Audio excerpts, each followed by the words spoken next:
Boa noite. Boa noite. Ex-diretor da Petrobras diz na Justiça que tesoureiro do PT operou o esquema de corrupção.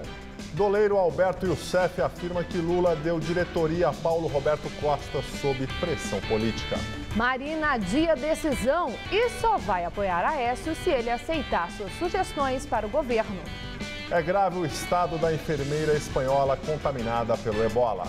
Número de prédios cresce e já representa 1/3 dos domicílios de São Paulo. Um morador da capital estoca água usada em tonéis para reutilizar em lavagem.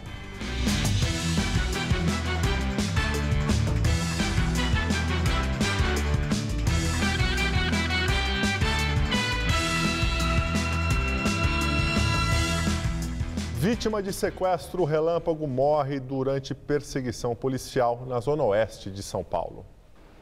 De acordo com a PM, a perseguição começou por volta das 11h30 da noite. Policiais que faziam patrulhamento em uma rua da Vila Leopoldina suspeitaram de 3 pessoas em um carro e pediram para que o motorista parasse.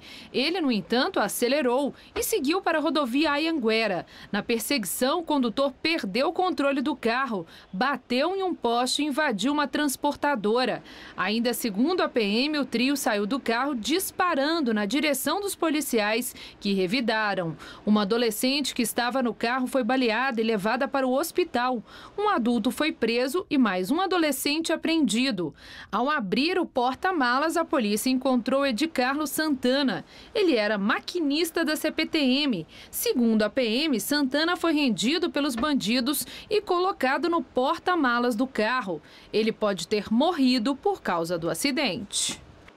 Mais um arrastão no Morumbi, na zona oeste da cidade. Desta vez, 3 pessoas que praticavam os crimes foram presas. Os criminosos, que estavam assaltando mulheres, usavam armas de brinquedo e aproveitavam o trânsito da região para abordar as vítimas. Este é o segundo caso de prisão de suspeitos de roubos em série na região em menos de uma semana. Na segunda-feira, a PM prendeu 2 suspeitos de praticarem roubos em pontos de ônibus do Morumbi, utilizando um carro roubado. Na semana passada, um grupo também realizou um arrastão no bairro, mas em um conjunto de quadras de futebol society. A PM já anunciou um reforço na segurança do bairro. Ônibus é incendiado por grupo de vândalos na zona sul da capital paulista.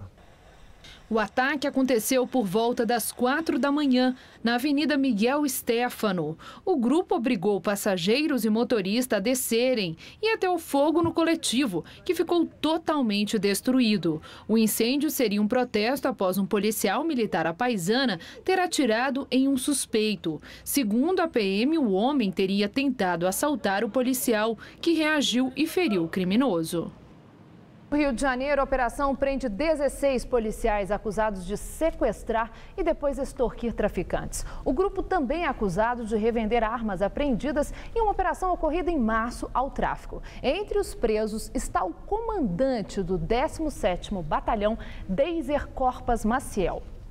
Um vídeo divulgado pelo Grupo de Ação Especial de Combate ao Crime Organizado do Ministério Público do Rio de Janeiro mostra a abordagem policial a 5 suspeitos de tráfico de drogas na região da Ilha do Governador. Nas imagens gravadas em março, os PMs conversam e revistam os detidos.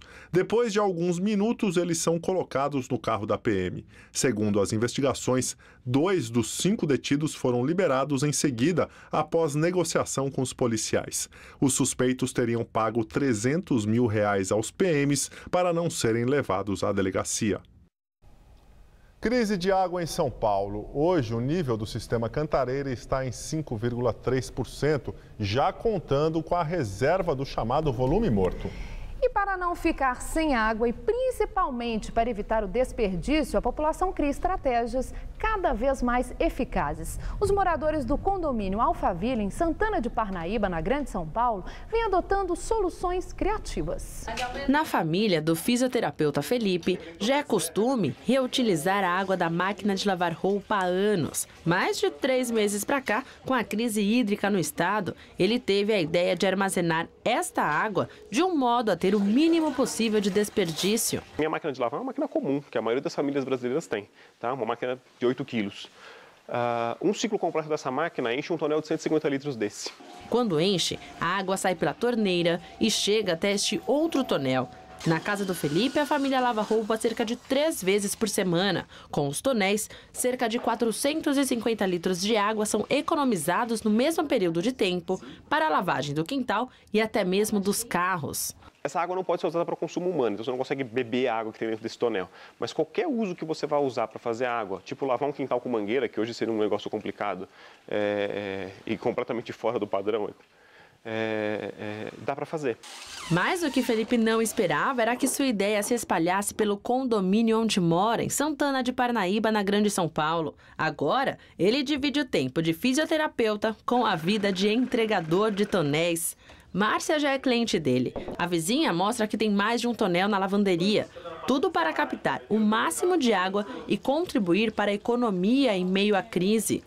E diante de estratégias simples do dia a dia, a Márcia improvisou também para não desperdiçar a água do chuveiro. Aqui na casa dela tem um aquecimento a gás e ela percebeu que demorava cerca de 3 minutos para aquecer a água do chuveiro. É isso mesmo, Márcia? O que você bolou aqui no banheiro?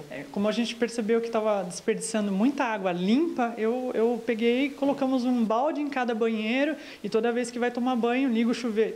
Puxa o balde e deixa aquecer a água. Quando aquece, a gente tira e vai tomar banho, né? E com isso a gente tem economizado bastante água. E essa água utiliza para lavar banheiro e muitas vezes desce para lavar roupa. Yara chegava a gastar R$ 280 com a conta de água. Com mudanças simples na rotina, a conta despencou para os R$ 80. Deixamos de lavar o entorno da casa, ela está bastante empoeirada, mas se varre mais do que outra coisa. Carros também a gente não lava, então fizemos um mutirão. Também vizinha de Felipe, a pedagoga já tem o seu tonel. Agora posso voltar a lavar e sem me preocupar de estar gastando água e também dando um bom exemplo para os outros moradores, né? Os dias estão típicos de primavera, noites mais frescas e tardes bem quentes. A máxima hoje alcançou os 31 graus aqui na capital paulista e fez ainda mais calor no interior. Com as altas temperaturas e a falta de chuva, todas as regiões paulistas fecharam o dia em estado de alerta para a baixa umidade do ar. Vamos ver como fica o tempo amanhã no Brasil e no estado de São Paulo com Mariana Armentano. O calor e o tempo seco continuam predominando na maior parte do Brasil. Amanhã a chuva diminui na costa leste nordestina. Por lá as pancadas serão fracas e passageiras. Já entre o norte do Brasil e o norte do Maranhão, chove a qualquer hora do dia por causa do calor e da alta umidade do ar. E no Rio Grande do Sul pode haver temporais, principalmente ali na fronteira com o Uruguai, por causa do avanço de uma nova frente fria. Em Porto Alegre, a máxima não passa dos 24 graus amanhã, mas nas outras capitais do país as temperaturas disparam. 31 graus em Curitiba, 35 no Rio de Janeiro, 30 graus em Salvador e também em Recife e quase 40 graus em Teresina e também em Cuiabá. Para os paulistas, pouquíssimas mudanças. A previsão é de bastante calor nesta sexta-feira e a umidade deve cair ainda mais, ficando abaixo dos 20% em todo o estado. Os termômetros vão ultrapassar a marca dos 30 graus em todas as regiões e podem chegar aos 37 na região de Votuporanga, 32 graus em Franca, 34 em Ribeirão Preto e em São José do Rio Preto e também 34 graus nas cidades do litoral do estado. E é bom se proteger bem do sol porque os índices de raios ultravioleta estarão em níveis extremos. Nessa madrugada, mínima de 17 e máxima tarde na casa dos 32 graus. E o calor continua no final de semana, 33 no sábado e 32 graus no domingo, ainda com muito sol, céu azul e nada de chuva. Daqui a pouco eu volto no Jornal da Gazeta, edição das 10, com mais informações sobre o tempo em São Paulo. Até lá! O número de prédios erguidos na cidade de São Paulo cresce a cada ano. Para muita gente, uma opção mais viável e segura é morar em apartamentos. Hoje, eles representam 1/3 dos domicílios paulistanos. Em 460 anos, São Paulo se tornou um mar de arranha-céus.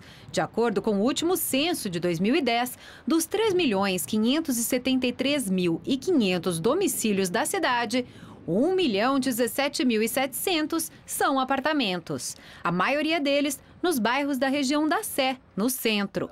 André veio do interior para a capital há 14 anos, depois de uma infância vivendo em casas. Hoje é morador do 31º andar de um dos edifícios mais tradicionais da cidade, o Copan.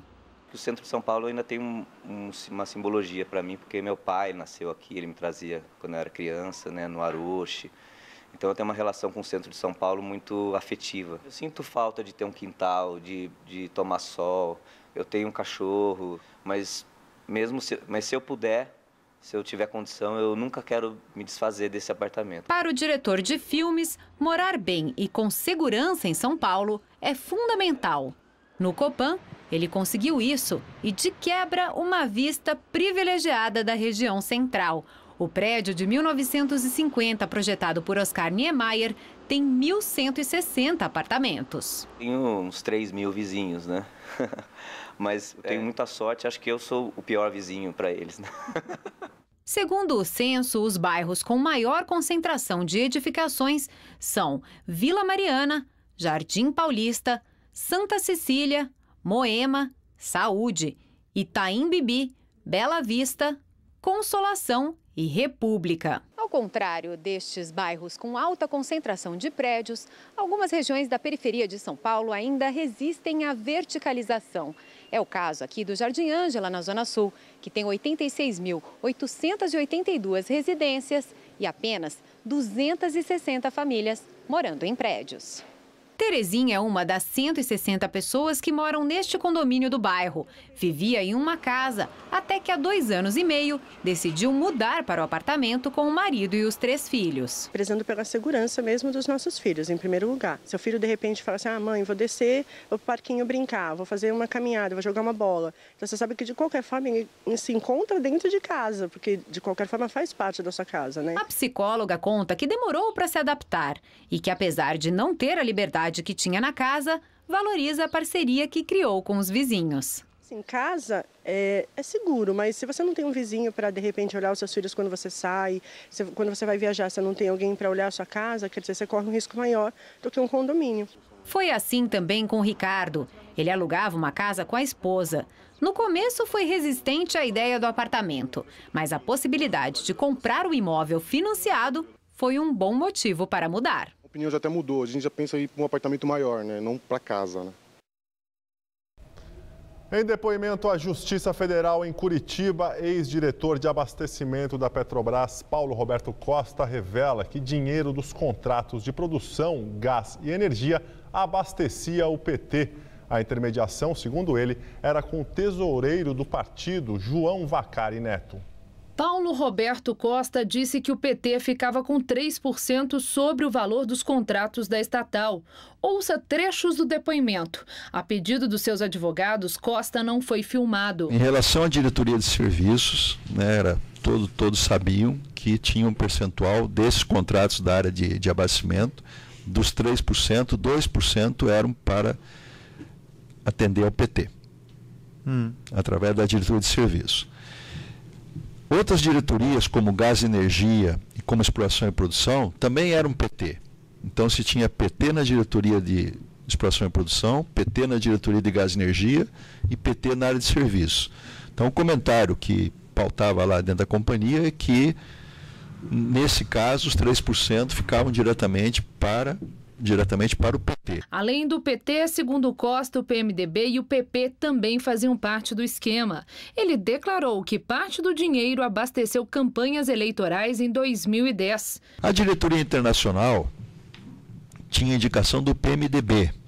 Então, tinha também recursos que eram repassados para o PMDB. Questionado pelo juiz Sérgio Moro se recebia parte desses valores da corrupção, Costa confessou. No PP, segundo ele, o intermediário era José Janene, ex-deputado federal morto em setembro de 2010. Que normalmente em valores médios acontecia. Do 1% que era para o PP, em média, obviamente que dependendo do contrato podia ser um pouco mais, um pouco menos, 60% ia para o partido, né? 20% era para despesas, às vezes nota fiscal, despesa para envio, etc, etc. São todos valores médios, pode ter alteração nesses valores. E 20% restante era repassado 70% para mim e 30% para o Janene ou o Alberto Youssef. E como é que o senhor recebia a sua parcela? Eu recebia em espécie, normalmente na minha casa, ou no shopping, ou no escritório, depois que eu abri a companhia minha lá de consultoria. Como que o senhor, quem entregava esses valores para o senhor? Normalmente, o Alberto Youssef ou o Janene. Sobre a propina para o PMDB, Costa disse ainda que recebeu R$500 mil em dinheiro vivo das mãos do presidente da Transpetro, Sérgio Machado, que seria apadrinhado por Renan Calheiros, presidente do Senado. A Transpetro tem alguns casos de repasse para políticos, sim. Recebi, se eu não me engano, foram R$500 mil. Quem pagou o senhor? O presidente da Transpetro, o Sérgio Machado. Funcionário de carreira da Petrobras, Paulo Roberto Costa tornou-se diretor em 2004, no governo Lula. Saiu em 2012 por falta de afinidade, segundo a presidente Dilma Rousseff. Preso desde março, passou para a prisão domiciliar no início deste mês, monitorado com tornozeleira eletrônica. Ele fez acordo de delação premiada com a Justiça na expectativa de redução da pena. Em depoimento à Justiça, o doleiro Alberto Youssef afirmou que o presidente Lula empossou Paulo Roberto Costa na diretoria de abastecimento da Petrobras em 2004 por pressão de políticos de partidos acusados de participar das fraudes na empresa. Que Paulo Roberto Costa assumisse a cadeira de diretor da diretoria de abastecimento, esses agentes políticos trancar a pauta no Congresso durante 90 dias. Na época, era o presidente Luiz Inácio Lula da Silva, ficou louco, teve que ceder e realmente empossar o Paulo Roberto Costa na diretoria de abastecimento. O doleiro disse que eram feitas reuniões com atas sobre o esquema de Caixa 2 que irrigou campanhas de 2010, incluindo o PT, o PMDB e o PP. O agente político se reunia praticamente quase todos os dias comigo. Depois, semanalmente, Paulo Roberto a cada 15 dias. Os encontros ocorriam em casas de políticos e em hotéis, no Rio e em São Paulo. Ele também revelou que o esquema de corrupção tinha agentes públicos mais elevados que Costa. Em nota, o PT repudia as declarações de Paulo Roberto Costa. O presidente do partido, Rui Falcão, diz que todas as doações ao PT seguem as normas legais e são registradas na Justiça Eleitoral.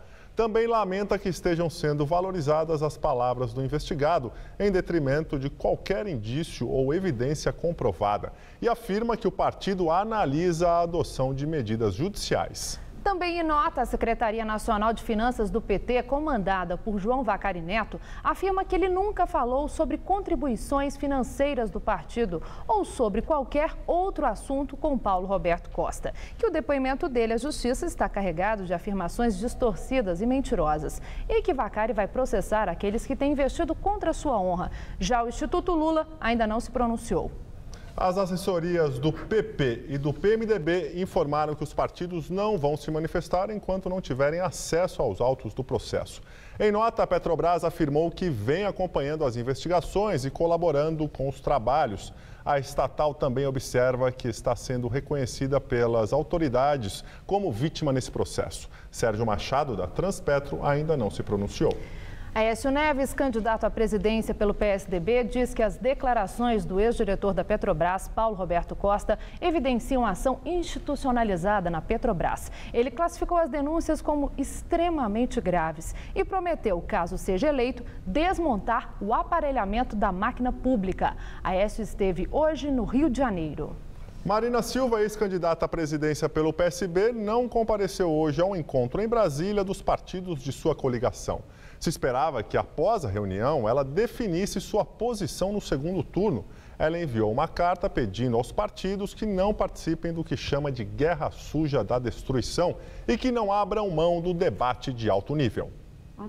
Marina condiciona seu apoio a Aécio Neves a uma série de propostas de governo que devem ser entregues a ele amanhã. As principais são as seguintes: não alterar a maioridade penal, destinar 10% do PIB para a educação, investir em escolas de tempo integral, fim da reeleição com mandato de 5 anos. E o PSDC, Partido Social Democrata Cristão, que teve Emael como candidato à presidência, anunciou que vai apoiar Aécio Neves. A reunião para a formalização do apoio vai acontecer na terça-feira da semana que vem.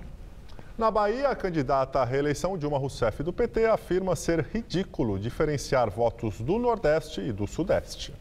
Dilma falou em Salvador em resposta ao ex-presidente Fernando Henrique Cardoso. Numa entrevista ao portal UOL, ele comentou que o PT cresceu no país com o voto dos menos informados. É uma visão absolutamente preconceituosa e elitista o que estão fazendo, dizendo que os meus votos são dos ignorantes e os ilustrados são deles.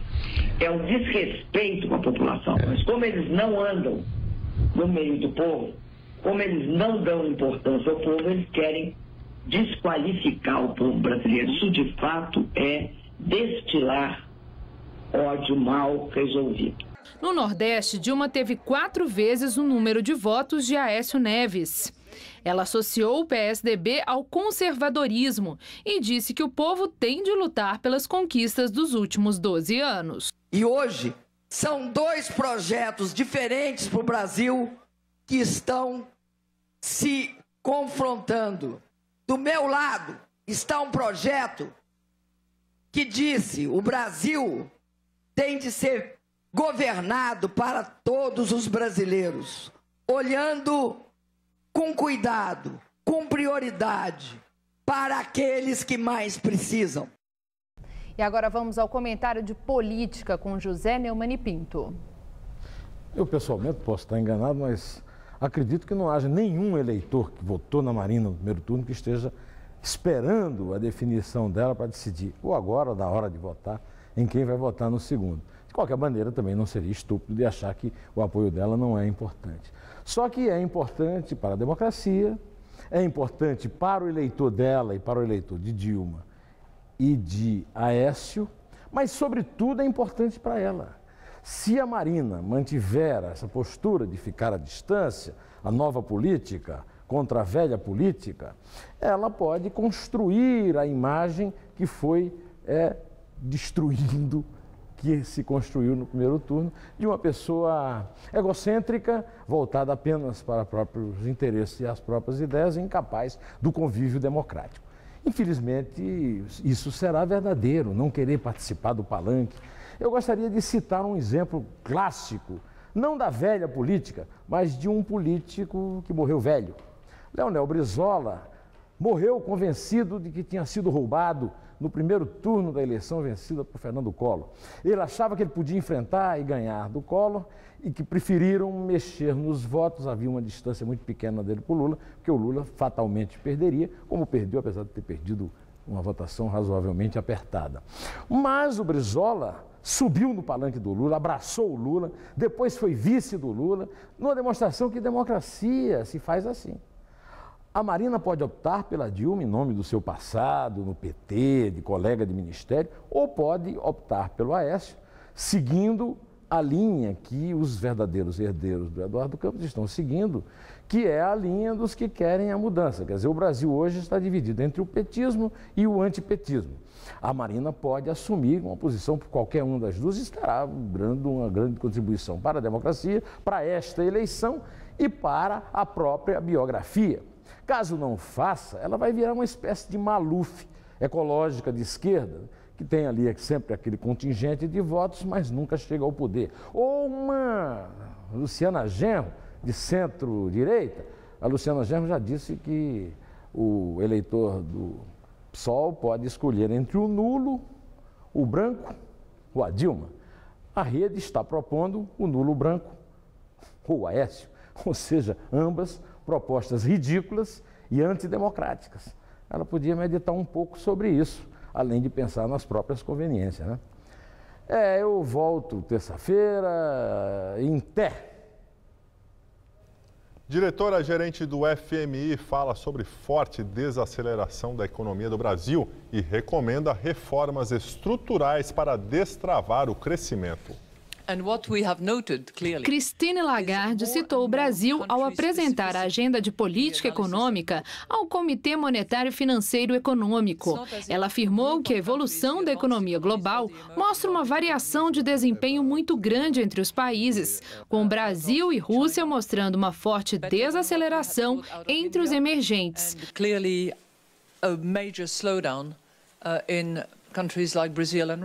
A diretora-gerente do FMI diz que o governo brasileiro e de outros países precisam agir para tentar evitar que a expansão da economia mundial entre em um nível medíocre. Lagarde recomenda que o Brasil faça investimentos para melhorar a infraestrutura deficiente e reformas no mercado de trabalho.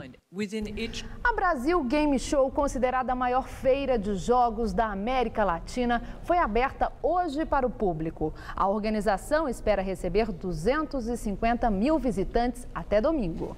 Duas paixões juntinhas. O videogame de futebol, um dos preferidos por aqui, acaba de lançar a versão 2015, com narração em português e times do Brasil. O goleiro está mais rápido, está mais esperto, mais inteligente, o gráfico está bem melhor, está bem gostoso de jogar assim. A Feira de Games em São Paulo espera receber 250 mil visitantes até domingo. Gente ávida por novidades que nem surgiram ainda. Vai lançar em novembro. Aí você quer jogar antes de lançar? Sim. Isso é importante? Sim, para saber como é o jogo, ver se a gente vai comprar ou não. Universo movido à paixão, que sustenta um mercado que não para de crescer. No Brasil são 45 milhões de jogadores, é um mercado de 5 bilhões de reais. No mundo todo, 73 bilhões de dólares. E que investe pesado, 500 milhões de dólares. Orçamento de cinema para produzir o game mais caro da história, que faturou essa mesma quantia apenas no primeiro dia de vendas em lojas do mundo inteiro. 2 horas na fila para experimentar o óculos. Sensação de entrar no cenário. Tem uma câmera que fica na frente de onde você fica sentado. Essa câmera pega a imagem infravermelha de tudo que está ao seu redor. E aí transmite tudo para o óculos mesmo. Então, conforme você vai se mexendo, vai alterando de acordo com a câmera, eles veem a sua posição e aí vai mexendo tudo. É bem real. E é tudo muito rápido, você vê tudo fluido, é muito fluido os movimentos da simulação, então fica muito realista. Aqui acontece uma competição de games, são 8 equipes, inclusive de outros países, que tem técnico, narrador, eles disputam um jogo de estratégia. A diferença é que quem está competindo ganha para isso. A profissão deles, jogador de videogame. Francisco é da equipe argentina. Aos 20 anos, conta que quando está fora das competições, treina todo dia, 6, 7 horas. O salário vem dos patrocinadores. Para ele, não há trabalho melhor. Diz que ganha para se divertir. Muito bom.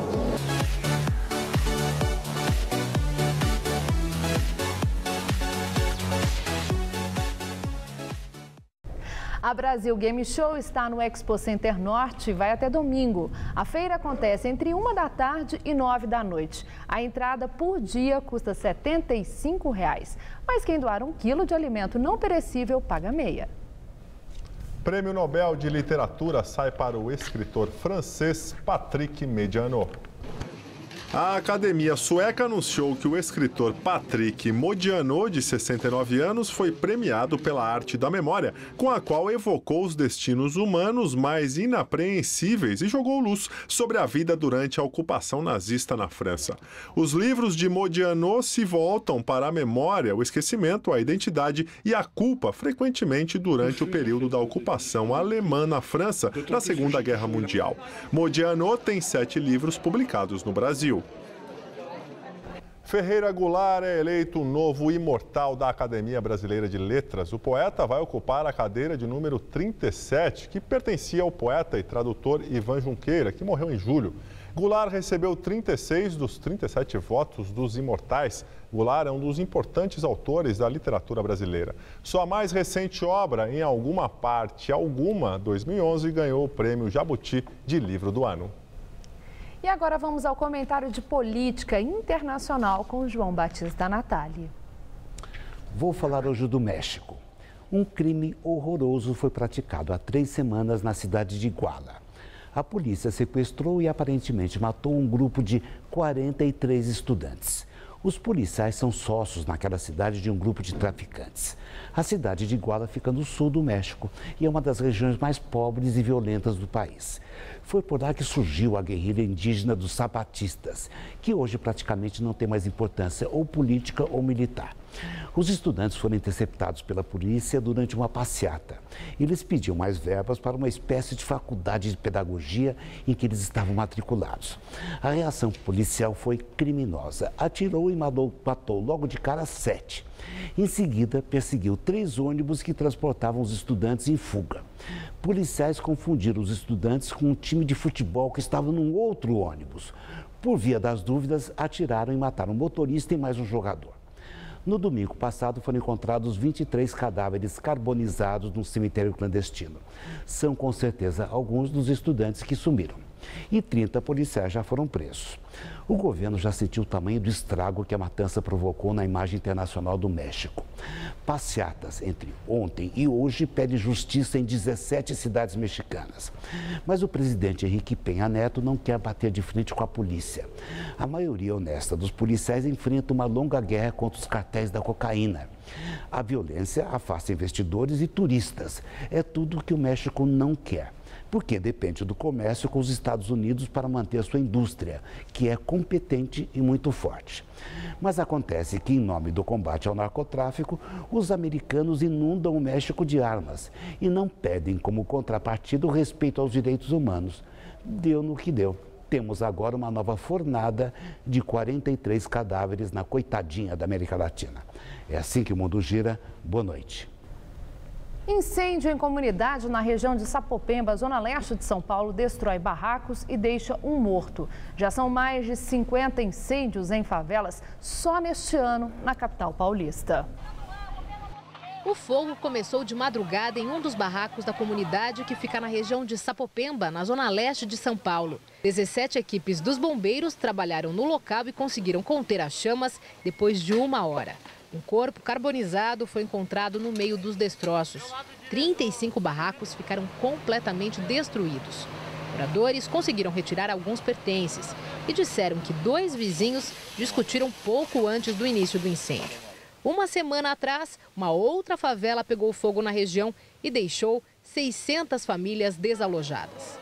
A cidade tem oficialmente 1.643 favelas e registrou até agora este ano 51 incêndios. Aqui na favela do Piolho, por exemplo, na Zona Sul, todo ano pega fogo, tem sido assim nos últimos tempos. E quem sofre é a comunidade, que precisa aprender a conviver com a rotina de reconstruir a vida depois das chamas. Perdeu geladeira, perdeu tudo, cama, perdeu os móveis, tudo aí. Pegou fogo, não deu tempo de tirar nada. Tem que trabalhar e batalhar para comprar, né? O último incêndio na favela do Piolho foi há 1 mês. Eu só chorei, filho. Chorar. Agora, com o filho de 2 meses nos braços, ela se acomoda na calçada com os vizinhos do jeito que dá. Tudo, geladeira, guarda-roupa, cama, as coisinhas dele que tinha ganhado, tudo lá no trabalho. Tudo. Do irmão, um documento. É difícil, né? Agora eu tô de licença maternidade, mas o pai está desempregado. E eu sou só aqui, eu sou de Salvador, estou aqui, eu sou só tinha esse barraco aí. Depois do longo histórico de incêndios na comunidade, o prefeito Fernando Haddad prometeu construir prédios para a moradia popular no local e pediu que ninguém reconstruísse os barracos no terreno. Como os moradores da favela dizem que ninguém mais do governo apareceu desde o incêndio em setembro, as novas construções já estão de pé. O seu João não quer mais esperar. Hoje conseguiu tapumes e madeiras e segue para refazer o que queimou. Só comigo que já é a 2ª vez pegar fogo e perco tudo, nunca fala que vai ajudar e chega na hora, ó, nada feito. Perdi tudo, móvel, ainda estou pagando ainda, máquina de lavar roupa, perdi tudo, ainda estou pagando. Aí nem sei mais o que fazer, estou tentando construir lá para começar do zero, né? Procurada, a Secretaria Municipal de Habitação afirmou que retornou hoje à área da favela do Piolho para checar os cadastros das famílias e propor o auxílio aluguel. Ainda segundo o texto, a Secretaria solicitou há cerca de um mês o orçamento de empresas para concluir o processo de aluguéis de contêineres com chuveiros para quem vive na área. A Prefeitura afirma ainda que o terreno está em fase de desapropriação para a construção de um conjunto habitacional. Agora vamos às notícias do esporte com Gabriel Cruz e Celso Cardoso. 2 jogos acontecem agora no fechamento da rodada do Campeonato Brasileiro. E outro jogo acontece um pouco mais tarde, não é isso, Celso? Isso mesmo, Gabriel. Às 8h30, Chapecoense e Internacional se enfrentam em Santa Catarina. Neste momento, Santos e Bahia se enfrentam na Vila Belmiro, enquanto Fluminense e Atlético Mineiro jogam no Rio de Janeiro. Por enquanto, os 2 jogos 0-0. Ontem, Corinthians, São Paulo e Palmeiras venceram seus respectivos jogos. Veja os gols. O Palmeiras conseguiu se afastar um pouco mais da zona de rebaixamento ao vencer o Botafogo no Maracanã. O único gol da partida foi marcado por Henrique aos 4 minutos do segundo tempo. Também por 1-0, o São Paulo derrotou o Atlético Paranaense no Morumbi. Maicon fez esse bonito gol após receber passe de Paulo Henrique Ganso. E o Corinthians derrotou o líder Cruzeiro. Petros fez boa jogada no meio de campo e tocou para Luciano, que tirou o zagueiro para marcar. O Celso, o Palmeiras venceu e jogou o Botafogo lá para trás, mas a diferença ali do Palmeiras para o primeiro que está na zona de rebaixamento é pequena, são 3 pontos só, né? São 3 pontos, mas muda o astral, muda a confiança do Palmeiras. Quer dizer, hoje é um time que está, você disse, ainda está perto, mas está mais distante do que estava 2 semanas atrás e muito mais confiante com o Valdívia fazendo a diferença. Dá para alimentar uma boa perspectiva de permanência na primeira divisão. E na parte de cima da tabela, dá para esperar outra coisa, a não ser o Cruzeiro, campeão? Ainda acho muito difícil, mas você vê o São Paulo perto, 7 pontos hoje de diferença, e o próprio Corinthians está crescendo. Está em 5º lugar, mas está com o mesmo número de pontos do Grêmio e está em ascensão. Melhorou também a confiança do time, conseguiu uma vitória importante jogando lá em Minas Gerais contra o Cruzeiro, ganhou moral. Além desses jogos, outras 4 partidas movimentaram a rodada de meio de semana. Destaque para o Grêmio, que venceu e se manteve no G4. Flamengo e Curitiba também terminaram a noite vitoriosos.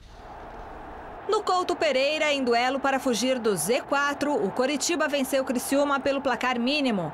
Alex cobrou falta na cabeça de Lucas Claro, que deu um leve desvio e anotou o gol da vitória do Coxa, 1-0. Na arena do Grêmio, após jogada de Barcos, a bola sobrou para Alan Ruiz pegar de primeira e fazer um golaço. 1-0 diante do Sport. No segundo tempo, em rápido contra-ataque, Giuliano deu ótimo passe para Dudu, que driblou o goleiro Magrão e definiu. 2-0, placar final. No Barradão, jogo movimentado entre Vitória e Goiás. Os baianos marcaram primeiro, um Edno. Ainda no primeiro tempo, o ex-palmeirense Vinícius fez boa jogada e só rolou para Edno fazer o segundo dele e do Vitória no jogo.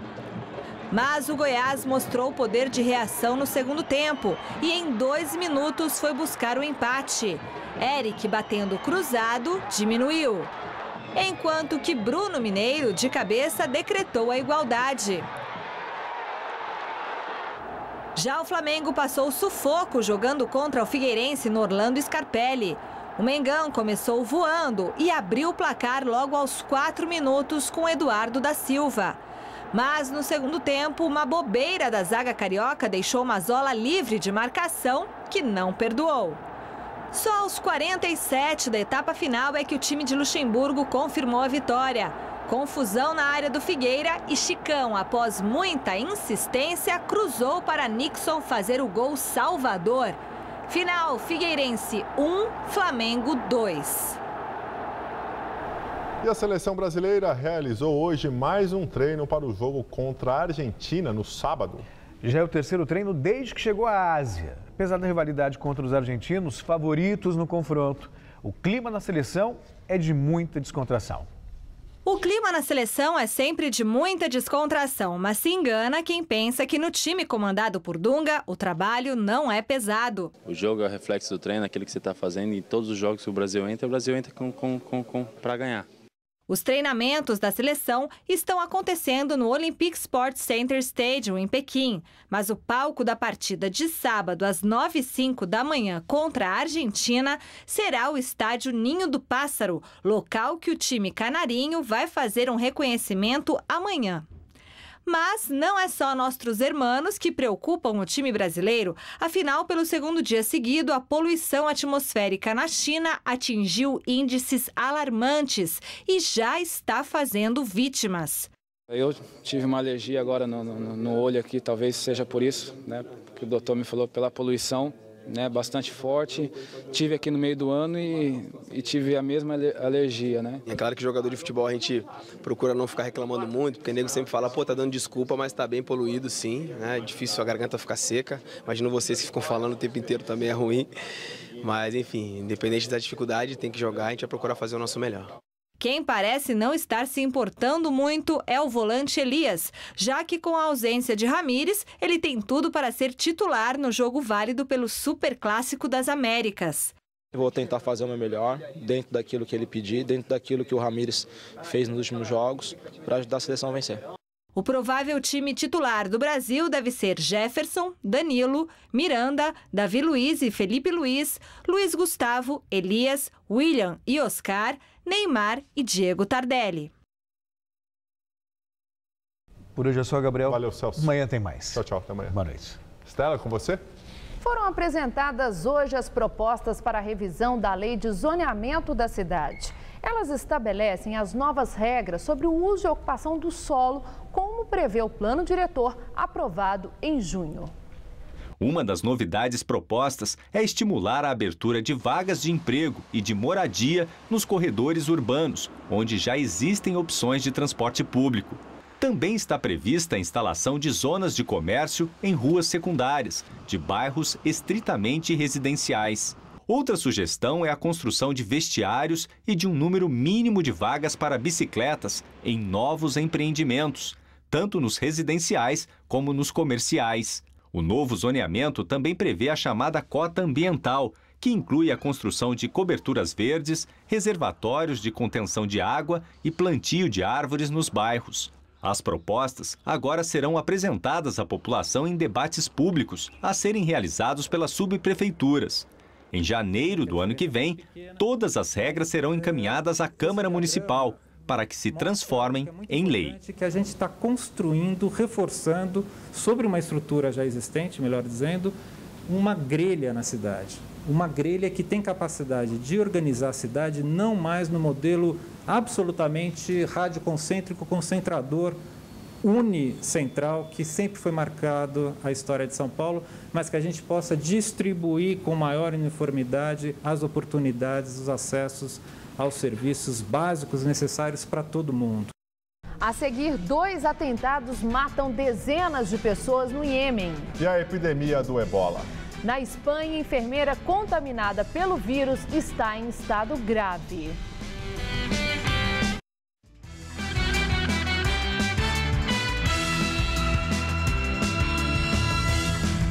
Vamos agora à entrevista do dia com Maria Lídia Flandoli. Começou a campanha eleitoral do segundo turno e, em meio à definição de apoios e estratégias pela corrida pelo voto, é grande a expectativa sobre a qualidade do embate eleitoral. O nosso convidado é o cientista político Marco Aurélio Nogueira, professor titular de Teoria Política da Unesp e diretor do Instituto de Políticas Públicas e Relações Internacionais da Unesp. Obrigada, professor, por estar conosco. E o professor Marco Aurélio trouxe esse trabalho dele, As Ruas e a Democracia, ensaios sobre o Brasil contemporâneo, um trabalho em que ele destaca a força do clamor das ruas. Do ano passado, a movimentação, as grandes manifestações de junho. Bom, professor, eu quero começar sobre esse início, de segundo turno. Nós estamos diante de uma nova eleição onde começa na largada 0-0, Ou segundo turno é a continuidade daquele primeiro turno que, afinal das contas, acabou surpreendendo? Olha, Maria Lídia, eu acho que é uma continuidade com alguma inovação. Porque, de certa maneira, nós não podemos ignorar que os dois candidatos que passaram para o segundo turno têm um estoque de votos que dá a eles um certo posicionamento inicial na corrida eleitoral. Mas, ao mesmo tempo, o segundo turno enseja uma dinâmica política de negociações, de alianças, de troca de experiências, de ajustes programáticos, que faz com que ela tenha características diferentes. Então, eu acho que nós temos as duas coisas, o que torna o segundo turno muito mais emocionante e muito mais difícil de ser previsto. E o fato de ser mais curto também, é mais adensado, né? Não, e ele tem uma característica importantíssima em comparação com o primeiro, que é a igualação do tempo de televisão dos dois candidatos. Mas isso equivale à igualdade de oportunidades ou cada um chega com a força que tem? Eu acho que cada um chega com a força que tem, mas como a televisão, o rádio, as mídias, né, tem uma importância crescente no desfecho eleitoral, essa igualação do segundo turno cria uma dinâmica de debate diferente, que não estava presente no primeiro turno. Agora, a correlação de forças não é a mesma, porque você tem, primeiro, o estoque de votos de cada um dos candidatos, 42 milhões para a candidata Dilma, 34 milhões para o candidato Aécio, e tem o fato de que a candidata Dilma é presidente da República. Então, ela tem uma capacidade de exposição na mídia e de jogo político que o candidato Aécio não tem. Mas, ao mesmo tempo, ela traz na bagagem, né, além das obras que ela pode apresentar, também os problemas, um flanco para ataque que, com questões mais ou menos graves, que para ela significa um ônus também, né? Quer dizer, verdade. nesse sentido, aí não tem um candidato, né, que possa dizer, estou livre, posso apenas falar dos meus projetos. Em relação a esse impacto negativo do exercício do poder, nenhum mesmo tem vantagem. Mas, ao mesmo tempo, a gente não pode esquecer que o exercício da presidência tem um impacto no processo eleitoral.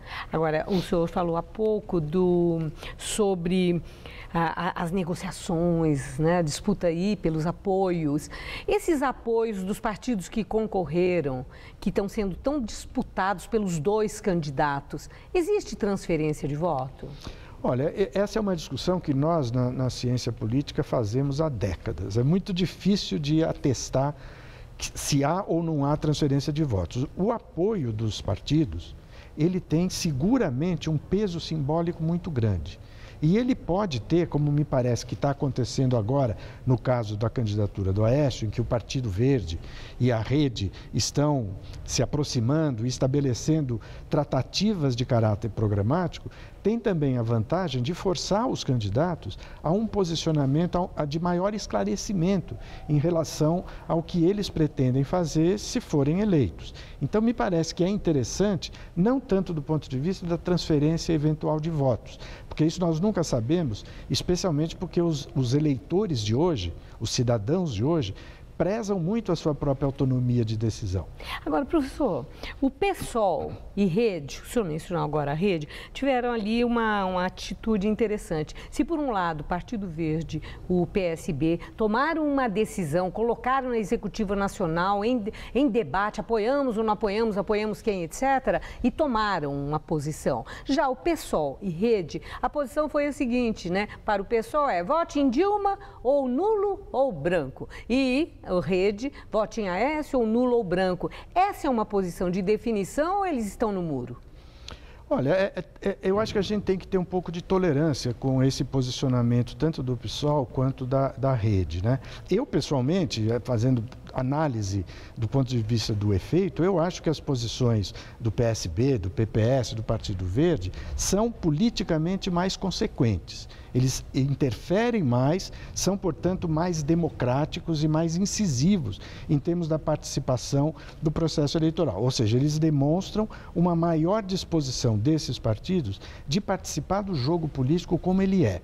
Agora, tanto o PSOL como, sobretudo, a Rede, que é ainda não é propriamente um partido, é uma intenção partidária, tem os seus problemas de economia interna que eventualmente dificultam muito esse posicionamento. Então, eu acho que a gente tem que avaliar sem a condição do partido também. A condição de cada um. Certo. Agora, professor, o senhor acha que esse segundo turno das eleições tem caráter plebiscitário? Que, na verdade, a disputa não é Aécio ou Dilma, mas sim uma posição mais PT ou chega de PT? Olha, eu acho que toda dinâmica de segundo turno tem um caráter plebiscitário forte, porque você fez um primeiro turno em que as diferenças ideológicas, programáticas foram apresentadas e isso levou a um afunilamento que jogou dois candidatos que, em tese, polarizam aquilo que aconteceu no primeiro turno. Então, há uma tendência a que o segundo turno seja plebiscitário, né? Agora, no que diz respeito ao que é que vai ser submetido ao plebiscito, eu acho que nós também precisamos avaliar um pouco as coisas. Há uma vertente no processo atual de PT ou anti-PT. Isso é claro, apareceu já no primeiro turno. É fruto isso da longa temporada de exercício do poder que o próprio PT está desempenhando. Quer dizer, o exercício prolongado do poder traz consigo muitos problemas, desgasta a imagem, força os partidos a negociações que muitas vezes maculam a sua história, a sua biografia. E isso está acontecendo com o PT. Né? Acho que o PT está pagando um preço. Poderia estar acontecendo com o PSDB em outros estados. Por exemplo, em São Paulo, o PSDB tem 20 anos de exercício do poder. Também poderia estar fazendo isso. Então, há uma vertente clara no processo eleitoral de PT e anti-PT. Mas eu acho que não é o único plebiscito que está sendo posto hoje para a decisão dos eleitores. Agora, tem uma outra coisa que, para encerrar a nossa entrevista, é a questão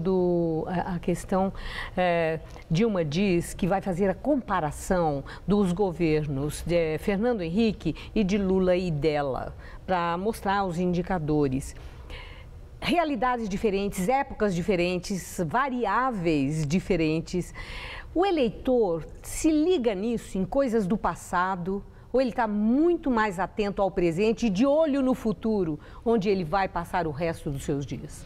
Olha, eu acho que o eleitor pode até levar em conta isso. Eu espero que ele não leve, porque essa comparação, ela não tem sentido, ela é despropositada. Porque eu não posso comparar um governo de 2014 com um governo de 1994. É muito tempo, é muita diferença de época histórica, né? E eu acho que o eleitor hoje vai conseguir perceber que isso, na verdade, é uma operação de agitação eleitoral, né? Que serve, de certa maneira, para fixar algumas posições, mas que no dia a dia não se confirmam desse jeito. Então, eu acho que o eleitor, a tendência dele é olhar para frente, não olhar para trás. Muito obrigada, professor. Uma boa noite. Boa noite. Estela. É grave o estado da enfermeira espanhola contaminada pelo ebola. Estados Unidos e Grã-Bretanha aplicam medidas de controle nos aeroportos. A auxiliar de enfermagem Teresa Romero, de 44 anos, tem problemas respiratórios e está entubada. Agora são 8 pessoas em quarentena no Hospital Carlos III de Madrid, incluindo o marido dela. Um médico que tratou da enfermeira no hospital do bairro dela, antes da transferência para o centro, se isolou voluntariamente por precaução. Dezenas de pessoas estão sendo monitoradas, inclusive o pessoal da ambulância que transportou a enfermeira. A Grã-Bretanha anunciou que vai fazer triagem nos passageiros que chegam dos países da África Ocidental nos aeroportos e terminais de trens. Nos Estados Unidos, os procedimentos de triagem nos aeroportos começam neste fim de semana. Líderes de países da África Ocidental foram a Washington para pedir ajuda ao Banco Mundial. Quase 4.000 pessoas já morreram de ebola no continente africano. Um britânico que apresentava sintomas de ebola morreu em Skopje, capital da Macedônia. O hotel onde ele estava foi isolado com outro britânico e todos os funcionários dentro do prédio. Ainda não foi confirmada a contaminação do segundo britânico. Coalizão internacional liderada pelos Estados Unidos intensifica bombardeios sobre alvos do Estado Islâmico na Síria. Os ataques sobre a cidade curda de Kobani, perto da fronteira com a Turquia, teriam destruído bases de apoio e 2 veículos do Estado Islâmico e danificado um campo de treinamento. As bombas também teriam atingido 2 grupos de combatentes. Há informações não confirmadas de que os jihadistas tomaram 1/3 da cidade. A ofensiva do Estado Islâmico sobre Kobani começou há cerca de 3 semanas. No Iêmen, 2 atentados suicidas matam dezenas de pessoas. Uma das explosões aconteceu durante uma manifestação dos rebeldes xiitas no centro da capital Sanaa. Eles protestavam contra o que consideram ingerência dos Estados Unidos na política do país. Pelo menos 43 pessoas morreram. Outra explosão matou 20 soldados no sudeste do Iêmen. Os atentados teriam sido realizados por terroristas da rede Al-Qaeda. No estado americano do Missouri, um policial branco fora de serviço matou um adolescente negro. De acordo com as autoridades, o jovem fez 3 disparos e o policial revidou com 17 tiros. Há poucos dias, outro jovem negro foi morto por um policial na mesma cidade de San Luis. Mas no primeiro caso, o jovem estava desarmado.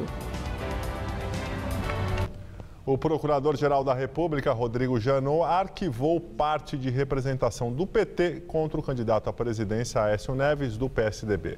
Na ação, o partido solicitava investigação sobre a construção de um aeroporto no município mineiro de Cláudio por supostos crimes de peculato e prevaricação. De acordo com o Janot, há inexistência de elementos que justifiquem a investigação. Porém, remeteu parte do processo à Procuradoria da República em Minas. E o Jornal da Gazeta fica por aqui. Essas foram nossas principais notícias. Ex-diretor da Petrobras diz na Justiça que tesoureiro do PT operou o esquema de corrupção. Doleiro Alberto Youssef afirma que Lula deu diretoria a Paulo Roberto Costa sob pressão política. Marina adia decisão e só vai apoiar Aécio se ele aceitar suas sugestões para o governo. É grave o estado da enfermeira espanhola contaminada pelo ebola. Número de prédios cresce, já representa 1/3 dos domicílios de São Paulo. Um morador da capital estoca água usada em tonéis para reutilizar em lavagem. A edição de hoje pode ser vista daqui a pouco no site tvgazeta.com.br/Jornal da Gazeta. Mais notícias no Jornal da Gazeta, edição das 10, que com o fim do horário político volta a ser exibido às 10 da noite. Boa noite para você. Nós voltaremos amanhã às 19 horas. Uma boa noite e até lá. Hoje, 10h40 da noite, o chefe Valdomiro Santos apresenta um prato da alta gastronomia no Todo Seu.